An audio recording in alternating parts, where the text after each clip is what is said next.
welcome. I'm Ijoma Onyato. Tonight, National Assembly leaders meet President Muhammadu Buhari over Plateau killings as Speaker Yakubu Dogara hints on possible reorganization of Nigeria's security architecture.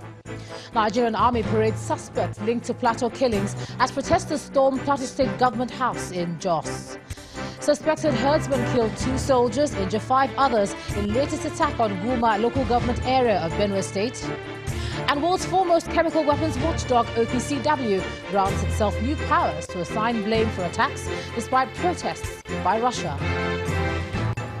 On business news tonight, Federation Account Allocation Committee's monthly meeting ends in deadlock over alleged discrepancies in revenue remittance. While on sports news, defending champions Germany crashed out of the group stage of the World Cup for the first time since 1938 after losing 2-0 to South Korea. And from Abuja, federal government dismisses report that Nigeria has overtaken India as country with the largest number of extreme poor in 2018.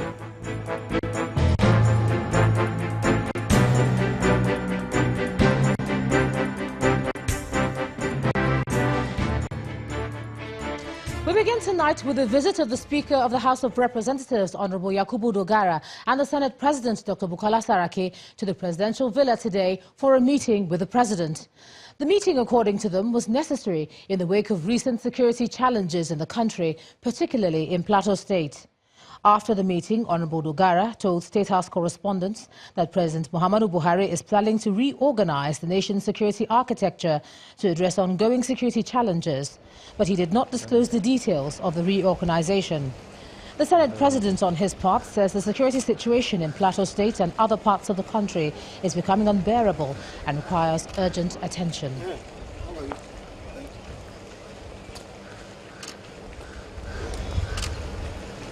How are you? Morning, sir. It's a very, very somber moment for most of us. Situation where people in hundreds are killed, and we cannot continue to tolerate this as government because whatever it is, we mustn't lose the fight against violence because we can't lose that fight and still keep civilization. You go to the northeast, you can see the level of devastation caused by Boko Haram. Everything resembling progress from school to hospitals to government institutions, everything has been pulled down. And we don't want a replication of this all over the country. And the president has taken in all states, these are security issues, they're not matters that you can discuss. But he's told us what he's doing and the reorganization that he plans to put in place to ensure that this don't happen. And we'll continue to all work towards it. Nobody's happy with it. He is not, neither of us are, and we'll ensure that we all come together collectively to see that, we restore sanity and, of course, commiserate with all the families that he's come back. It's our intention to also go and pay our own condolence visit to the people of Plateau. And general appeal at the end of the day is that we must live together in peace and harmony. In the meantime, the Special Military Task Force Operation Safe Haven has paraded 3 suspects in connection with the Plateau killings. The suspects were said to have been captured at Gahish district in Barkin-Ladi local government area of the state and were paraded alongside 14 others. 2 of them are said to be herdsmen, while the last man is reported to be a native of Birom, an ethnic group in Plateau. The spokesman of the Special Task Force, Major Umar Adams, explains that the suspects had in their possession sophisticated rifles and efforts are ongoing to arrest other members of the gang. The attacks were carried out in 3 local government areas, including Barkin-Ladi, Riom and Jos South, with no fewer than 86 people killed and property destroyed. And Nigeria's former president, Chief Olusegun Obasanjo, has also visited Plateau State to commiserate with the people over the killings.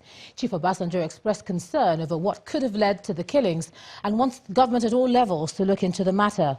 While the Plateau State governor says the incident has provided an opportunity to learn some lessons in peace building.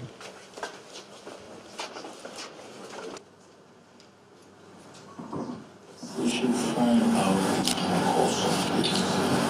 There must be cause of forces,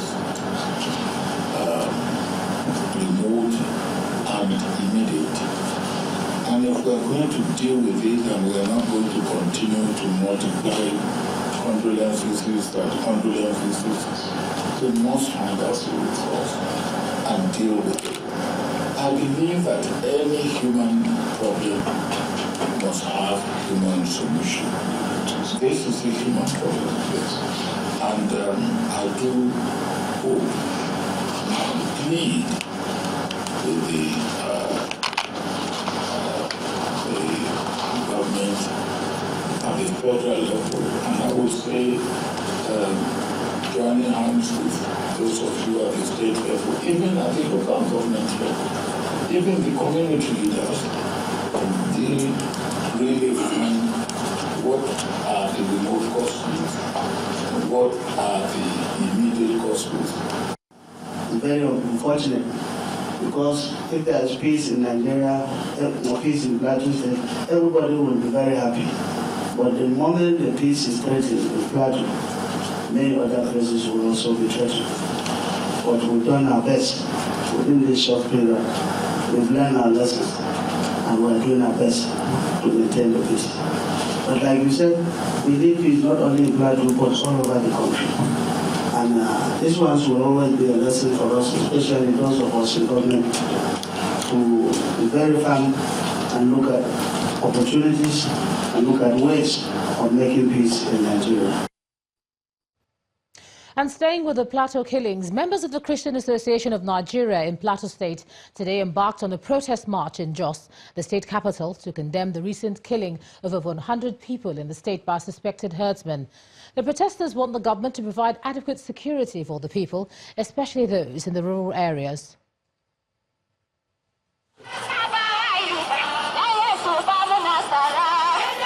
The sound of anger.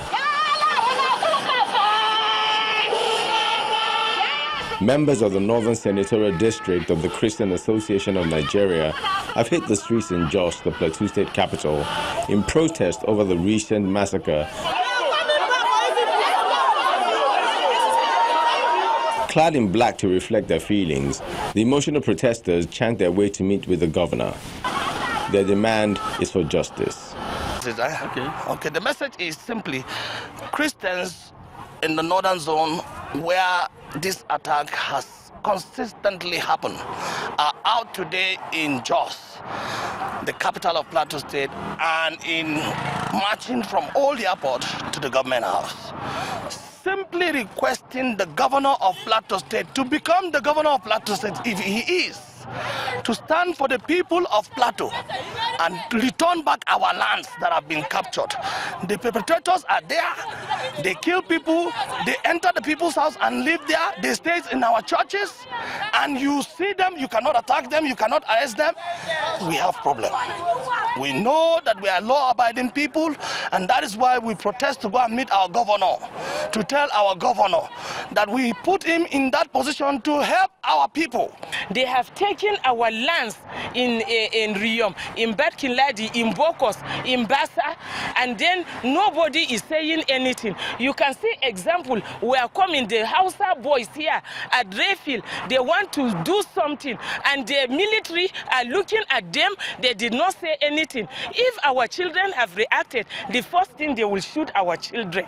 At the governor's lodge, they meet a barricade, but they are not deterred, forcing their way into the compound.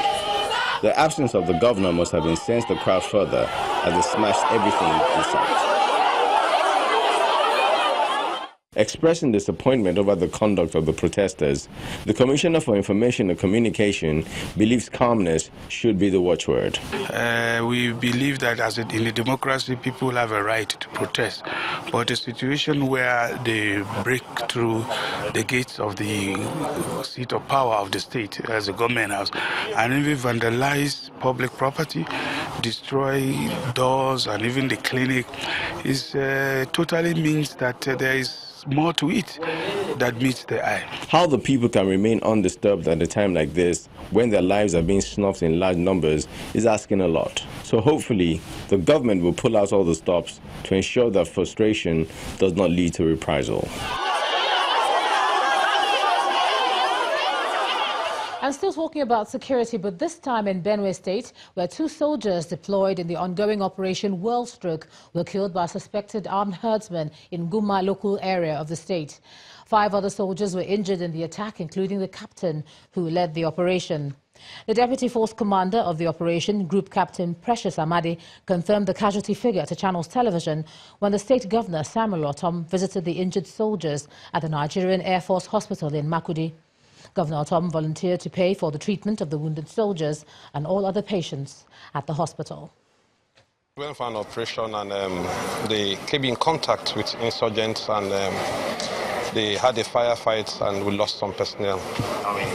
Two were lost. Where exactly was this? Well, we can't disclose that for security reasons. We can't disclose the locations, but it happened within Benue and Nasarawa State. 2 soldiers were killed and some wounded, including the captain. But they're responding very well to the treatment here in the hospital, and I appreciate God for saving their lives and for keeping them. And I'm here also to appreciate the security forces putting themselves together under the operation of Operation Whirlstroke, and the efforts they have done so far is yielding a lot of results. And one of the things that we need to do is to apprehend those who come out to claim responsibility for these killings. They cannot be walking on the street with us. They cannot be dining with us. Mayatiala, whatever they are not above the law. We have laws guarding this country.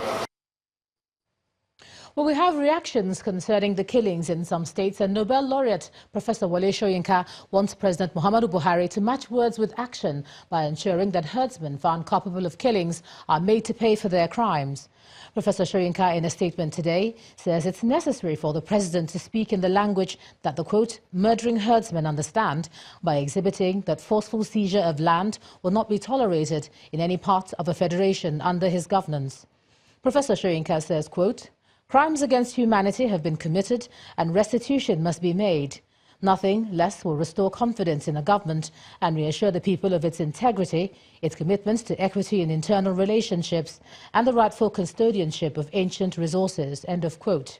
He noted that certain unconscionable events had taken place in the country which cannot be ignored, adding that entire communities had been erased from the national landscape, thousands of family units in mourning, and survivors scared and traumatized beyond measure.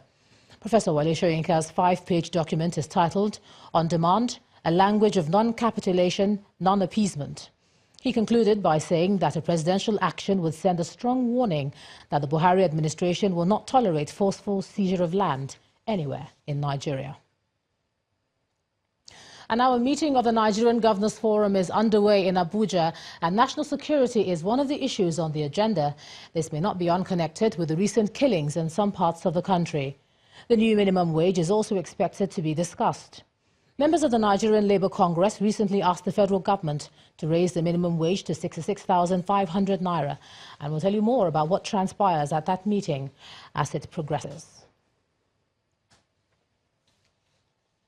In part 2, after the break, with a global call for parents to pay more attention to their children on International Day Against Drug Abuse and Illicit Trafficking, we'll be joined by a psychiatrist, Dr. Pt.1. That's in a moment. Please stay with us.